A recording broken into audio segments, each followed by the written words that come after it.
नमस्कार सभी लोगों को, स्वागत है आप लोगों का। आज की क्लास में हम पढ़ रहे हैं CNT एक्ट 1908। हमने कंप्लीट कर लिया है चैप्टर 4 तक, जिसमें हमने धाराएं 36 तक कंप्लीट कर ली हैं। उम्मीद करता हूं आप उसको याद करते हुए चल रहे होंगे। आज हम लोग चैप्टर 5 देखेंगे। चैप्टर 5 में हम इस आदमी के बारे में देखेंगे। ये कौन है, मैं शुरू से बताते आ रहा हूँ। ये कौन है? खुटकट्टी अधिकार प्राप्त रैयत। खुटकट्टी कौन व्यक्ति है जिनको खुटकट्टी का अधिकार किसको है? ऐसे व्यक्ति जिनके पूर्वजों ने जंगल को काटकर उसमें खेती योग्य बनाया था। जब ये सबसे शुरुआत की बात है, उसमें अंग्रेज़ नहीं थे, उस समय कोई वैसे शासन व्यवस्था नहीं थी, कुछ भी नहीं था। उस समय जिन्होंने जंगल को काट कर इस तरह का बनाया, उन लोगों को मुंडारी खुटकटीदार कहा गया था, मुंडाओं को। तो हम लोग आज देखेंगे धारा 36 तक कंप्लीट हो गया है। 37 देखिए। 37 बात करता है खुटकट्टी अधिकार प्राप्त रैयतों के बारे में। वैसे रैयत जिन्हें खुटकट्टी का अधिकार प्राप्त है। तो जब ये नियम लागू किया जाएगा, इस धारा में ये लिखा गया है कि जब ये नियम लागू किया जाएगा 1908 में, तो इससे जितने भी इसमें जो धाराएं हैं, जितने भी इसमें प्रावधान किए जाएंगे, वो उन रैयतों पर भी लागू होंगे, इस आदमी के ऊपर भी लागू होंगे अगर इसको खुटकट्टी अधिकार प्राप्त। अधिभोगी रैयत आप समझ रहे हैं। अधिभोगी रैयत के बारे में हमने बात कर लिया था। ऐसे रैयत जिन्हें अपने ज़मीन पर भोग करने का अधिकार प्राप्त हो, उसको इस्तेमाल करने का अधिकार प्राप्त हो। तो अधिभोगी रैयत के जितने भी अधिकार थे, जिन्हें हमने किस में पढ़ा था? धारा आपके 16 में पढ़ा था। धारा 16 में बताया गया था कि अधिभोग का अधिकार किनको दिया गया है? जिनको 12 साल से ज़्यादा जिनके पास ज़मीन थी। तो ये जो उपबंध हैं, ये जो धाराएं हैं, ये जो नियम कानून बनाया गया, वो उस पर भी लागू होगा जो इसके पास खुटकट्टी अधिकार प्राप्त, इस व्यक्ति पर भी लागू होगा। इसके पास खुटकट्टी अधिकार है तो इसके ऊपर भी लागू किया जाएगा अधिभोग अधिकार का नियम। मतलब ये भी इस ज़मीन पर अपना अधिभोग कर सकता है, इस्तेमाल कर सकता है, इसके रेवेन्यू को यूज़ कर सकता है।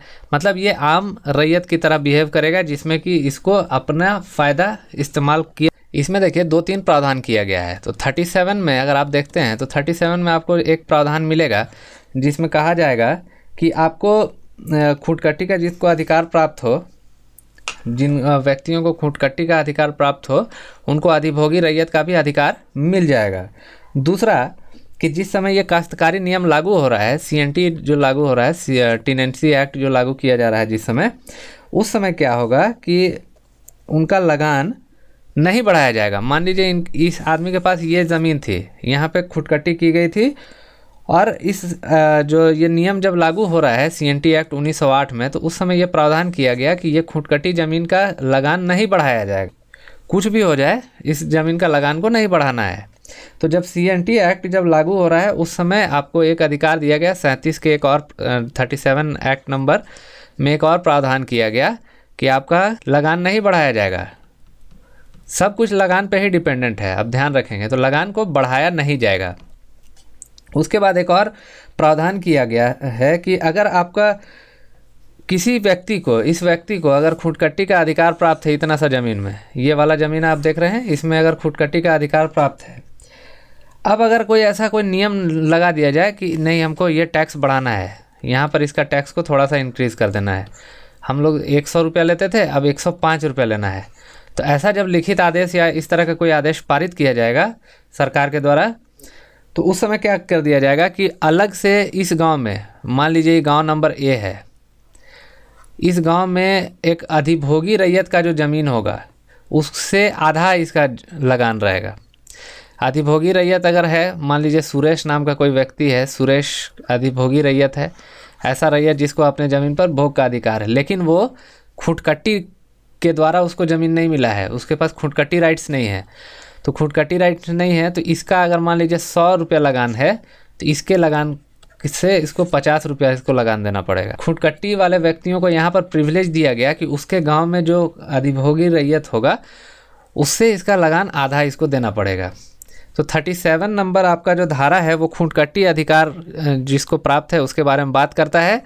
क्या क्या बात करता है कि लगान नहीं बढ़ाया जाएगा, और अगर लगान बढ़ाया जाता है, अगर कोई आदेश दे दिया जाता है तो वो आधा रहेगा। किसके आधा रहेगा? उसी गांव के जो अधिभोगी रैयत हैं उससे आधा रहेगा। क्लियर है? तो ये हमारा चैप्टर 5 में एक ही धारा है। चैप्टर 5 में एक ही धारा है आपका 37, जिसमें ये बोला जाता है कि आपको अगर खुटकटी अधिकार प्राप्त हैं तो आपका जो लगान है वो नहीं बढ़ाया जाएगा जिस समय ये काश्तकारी नियम लागू किया जा रहा है। और दूसरा, यदि अगर किसी नियम से इसको आदेश देकर बढ़ाया भी जाएगा तो आधा बढ़ाया जाएगा, मतलब ये 50% बढ़ाया जाएगा। किससे? अधिभोगी रैयत को अगर 100% टैक्स देना पड़ रहा है तो इसको 50% देना पड़ेगा, मतलब आधा टैक्स इसको देना पड़ेगा। तो यहाँ पे आप देखेंगे कि खुटकट्टी जिनके पास राइट्स थे उनको प्रिविलेज दिया गया है। अब हम लोग बढ़ते हैं चैप्टर 6 की तरफ। चैप्टर 6 हम समझते हैं कि अनअधिभोगी रैयत कौन होते हैं।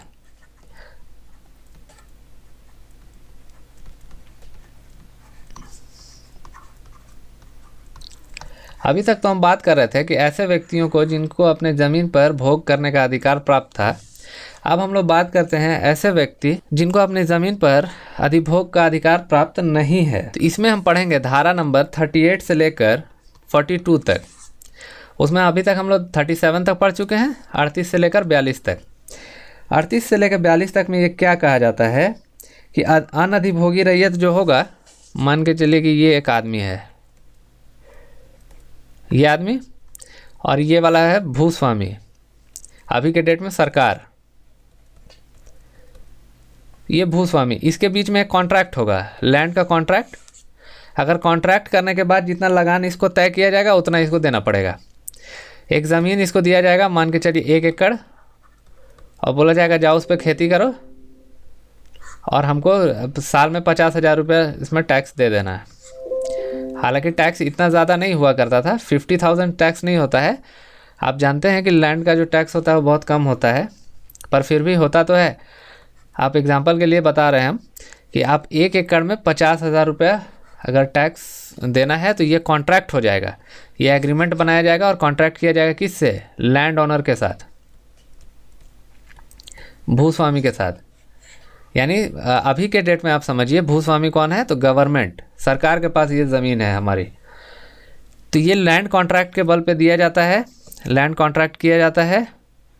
तो आप ये समझिए कि अनअधिभोगी रैयत के बारे में जब दिया गया है धारा नंबर 38 में, 38 क्या कहता है कि लैंड कॉन्ट्रैक्ट होगा,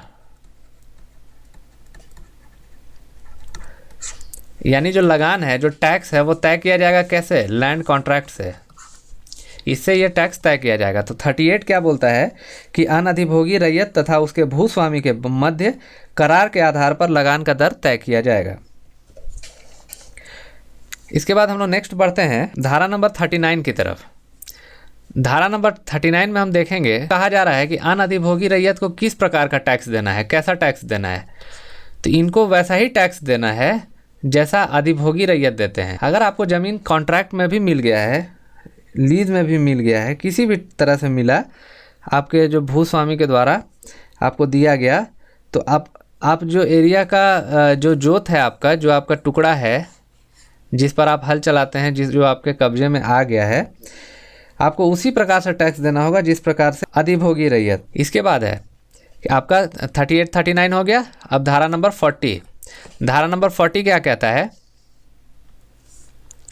कि आपका टैक्स कब नहीं बढ़ाया जाएगा। अगर अनअधिभोगी रैयत है तो इसका टैक्स कब नहीं बढ़ाया जाएगा? बिना किसी करार के कभी नहीं बढ़ाया जाएगा। यानी कि बिना किसी एग्रीमेंट के अनअधिभोगी रैयत को जो टैक्स दिया जा रहा है या लिया जा रहा है वो नहीं बढ़ाया जाएगा, या उस पर चेंजेस नहीं हो सकता है। तो धारा 40 आपका यही कहता है कि जो टैक्स लिया जा रहा है या दिया जा रहा है वो जो कॉन्ट्रैक्ट में लिखा गया है उतना ही दिया जाएगा। अगर उसको चेंज करना है तो हमें कॉन्ट्रैक्ट पे ही फिर से आना पड़ेगा, बिना कॉन्ट्रैक्ट के अलावा उसको आप नहीं बढ़ा सकते हैं। तो धारा 40 भी हम लोगों का क्लियर हो गया। अब धारा 41 पे चलते हैं। कुछ भी कर लीजिए, आपको टैक्स देना ही है।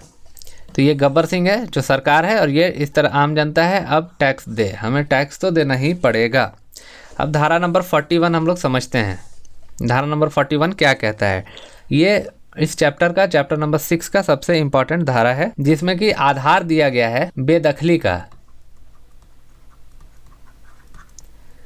कैसे कैसे बेदखल किया जाएगा आपके अनधिभोगी रैयत के अधिकार को, मतलब उनको अपने ज़मीन से कैसे बेदखल किया जाएगा, उसे भगाया जाएगा। तो इसके कंडीशंस है। अगर 3 कृषि वर्ष हो गए, कृषि वर्ष आपको मैंने बताया था, आप कमेंट करके बताएंगे कि कृषि वर्ष आपको कब से कब तक CNT एक्ट में बताया गया है। तो कृषि वर्ष, 3 कृषि वर्ष बीत जाएंगे। कितने? 3 कृषि वर्ष। ये बहुत इंपॉर्टेंट धारा है, एग्जाम के लिए बहुत इंपॉर्टेंट है। आप एकदम वेरी वेरी इंपॉर्टेंट, आप इसको एकदम से समझ लेंगे और रट लेंगे इसको।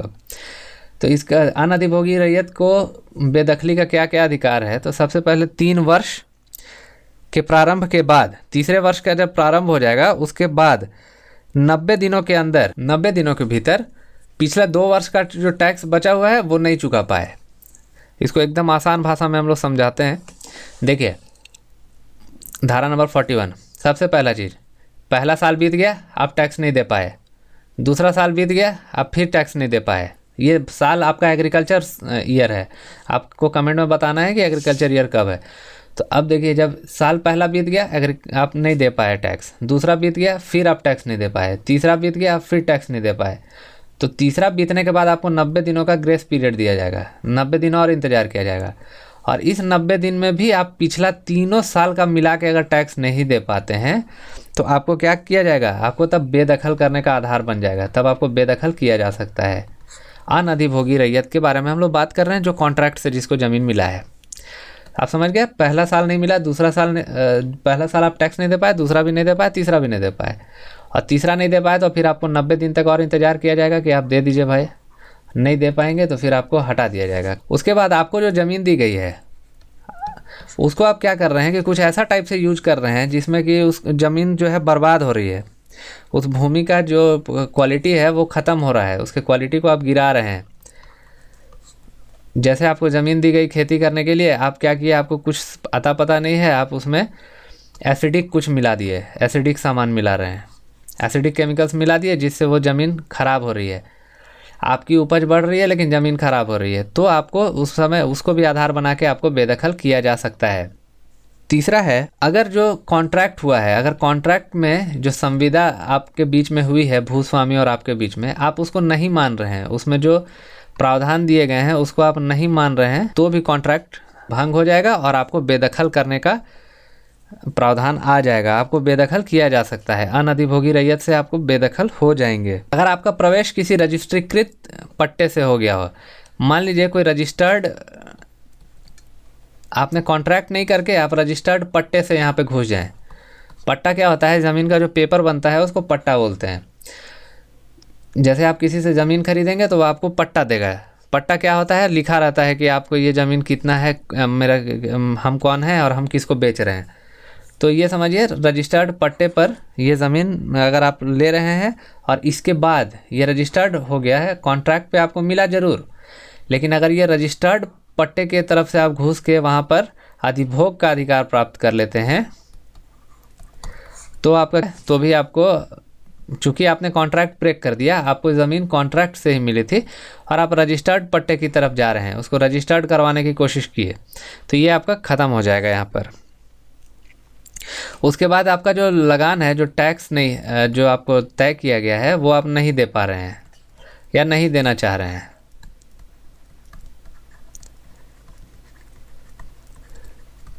नहीं देना चाह रहे हो, तो आपका क्या हो जाएगा? ये आपका कॉन्ट्रैक्ट ब्रेक कर दिया जाएगा।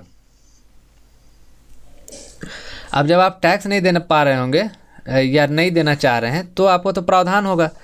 ये सीधा सा बात समझिए कि आप इसको देखने के लिए किसी न किसी को, अगर ये आप नहीं कर रहे हैं तो कोई ना आपके कॉन्ट्रैक्ट को, आपके इसके बीच में जो कॉन्ट्रैक्ट होगा, आप भूस्वामी और जो अनधिभोगी रैयत है, तो इनके बीच में जो कॉन्ट्रैक्ट होगा और फिर इससे विवाद जो उत्पन्न होगा, अगर आप टैक्स नहीं दे पा रहे हो, रजिस्टर्ड पट्टे की तरफ बढ़ने की कोशिश कर रहे हो, धारा 42 ये कहता है कि तब उपायुक्त इंटरफेयर करेंगे। और क्या होगा कि अगर आप लगान नहीं दे रहे हैं तो भूस्वामी क्या करेगा, जो मालिक है ज़मीन का, वो डीसी के पास आवेदन कर देगा और डीसी जो है ये जिले इलाही होगा, दोनों पक्षों का सुनेगा और बीच में ये फैसला देगा। जो ये फैसला देगा वही मान्य हो जाएगा। अगर ये फैसला दे देता है कि अनधिभोगी रैयत को हटा दीजिए, अनधिभोगी रैयत जो है ये गलत है, ये टैक्स नहीं देना चाह रहा है, ये बहुत गलत है, तो इसको हटा दिया जाएगा। 41 नंबर में आपका दिया गया है कि टैक्स के को लेके अगर कोई विवाद होता है तो इसको बर्खास्त किया जा सकता है। तो ये सारा चीज़ जो मैंने बताया आपको, धारा नंबर 41, ये बहुत इंपॉर्टेंट है, आप एकदम याद कर लेंगे, वेरी वेरी इंपॉर्टेंट। धारा नंबर 41 जिसमें कि उसको बेदखल किए जाने का आधार बताया गया है। अब हम एक क्विक रिवीजन कर लेते हैं कि हमने क्या क्या आज देख लिया है, क्या क्या पढ़ लिया है। आप भी साथ में अपने से रिवीजन करते हुए चलेंगे। सबसे पहले हमने देखा है चैप्टर 5। चैप्टर 5 में हमने सबसे पहले देखा है धारा 71। इसमें हमने बात की है खूंट कट्टीदार रैयतों के बारे में। इनको क्या किया गया है, इनको भी अधिभोग का अधिकार उसी प्रकार रहेगा जैसे कि बाकी लोगों को रहेगा। जैसे कि आपका धारा जो आपका 16 में दिया गया है। उसके बाद आपका धारा नंबर 38 क्या कहता है, कॉन्ट्रैक्ट होगा अनधिभोग। ये चैप्टर आप 6 में यहाँ पर घुस गए। चैप्टर 6 में यहाँ पे कॉन्ट्रैक्ट के बेसिस पे दिया जाएगा, संविदा के आधार पे दिया जाएगा ज़मीन भूस्वामी के द्वारा किसी व्यक्ति को, तो उसको अनधिभोगी रैयत कहा जाएगा। उसके बाद इसको उसी प्रकार से लगान देना होगा जैसे कि अधिभोगी रैयत दिया करते हैं। मतलब इसको भी लगान देना होगा, मतलब जो करार होगा उसके बाद भी इसको लगान देना पड़ेगा। जो तय किया जाएगा कितना लगान आपको, इतना टैक्स आपको देना है, तो आपको देना ही पड़ेगा। इसके बाद है टैक्स आपका कब बढ़ाया नहीं जाएगा, बिना किसी कॉन्ट्रैक्ट के नहीं बढ़ाया जाएगा।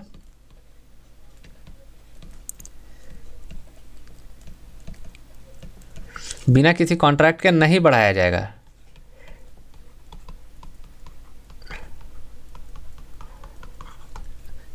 यहीं पर यह भी लिखा गया है कि धारा 42 में कहाँ है, हम लोग उपायुक्त के पास जाते हैं। तो अगर उपायुक्त बढ़ा घटा दें, उपायुक्त बोल दें, तो यहाँ पर उपायुक्त का इंटरफेरेंस यहाँ पर होगा। उसके बाद आपका धारा नंबर 41 बात करता है बेदखली से रिलेटेड, कब अनधिभोगी रैयत को बेदखल किया जा सकता है। तो इसके कंडीशंस हैं। पहला कंडीशन क्या है, आप 3 वर्ष तक टैक्स न दे पाएँ, 3 साल तक आपने लगान नहीं भरा, और उसके बाद 90 दिनों तक, 90 दिन का आपको ग्रेस पीरियड दिया जाएगा, और इतना में भी नहीं दीजिएगा तो आपको बेदखल करने का ये आधार बन जाएगा, तो आपको बेदखल किया जा सकता है।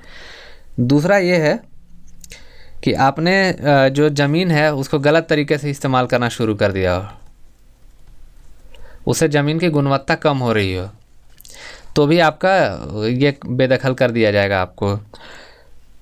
फिर आप जो कॉन्ट्रैक्ट की शर्तें हैं वो नहीं मान रहे हैं,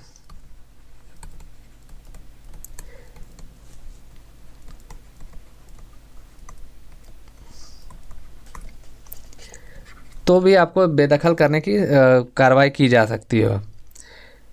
उसके बाद आपका किसी रजिस्ट्रीकृत पट्टे से अधिभोग में प्रविष्टि हो गया हो, मतलब रजिस्टर्ड डीड के बारे में बात किया जा रहा है। अगर रजिस्टर्ड करके कोई ज़मीन लिया गया हो, उस पर अगर आपको ये अधिभोग का अधिकार प्राप्त हुआ हो, तो उस पर भी अनधिभोगी रैयत को हटा दिया जाएगा अगर आप लगान नहीं दे रहे होंगे। एक और कंडीशन, अगर लगान नहीं दे रहे हैं तो आपको बेदखल किया जाएगा। और ये सब अगर आपका जो ये सब जितना भी विवाद होगा, धारा नंबर 42 कहाँ बोलता है, डीसी के पास जाइए, यानी उपायुक्त के पास जाइए, डिप्टी कमिश्नर के पास जाइए, वो दोनों का पक्ष का सुनेगा और उसके बाद क्या करेगा, आपको फैसला करके देगा। न्याय वही करेगा जो मैंने पहले भी इतिहास जो CNT एक्ट का इतिहास बताया है उसमें मैंने बता दिया है आप लोगों को। So thank you for watching this class, keep learning and always stay motivated.